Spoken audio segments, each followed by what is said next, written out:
ఈరోజు చాలామంది చెప్పే మాట ఏ దేవుడైతే ఏంటి మాకంతా ఒకటే, సబ్కా మాలిక్ ఏక్ హే అని.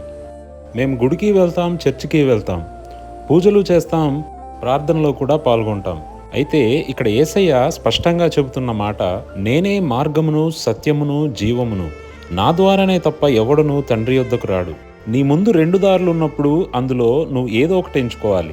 అంతేగాని ఏ దారిలో వెళ్ళినా ఒక్కచోటుకే వెళ్తానని నువ్వు అనుకుంటే నీకు సరైన మార్గం ఏదో తెలియనట్టే. స్వచ్ఛమైన బంగారం, నకిలీ బంగారం 2 చూడటానికి ఒకేలా ఉండొచ్చు, కానీ నీకు అసలైన బంగారం విలువ తెలిస్తేనే నువ్వు నకిలీది కనిపెట్టగలవు.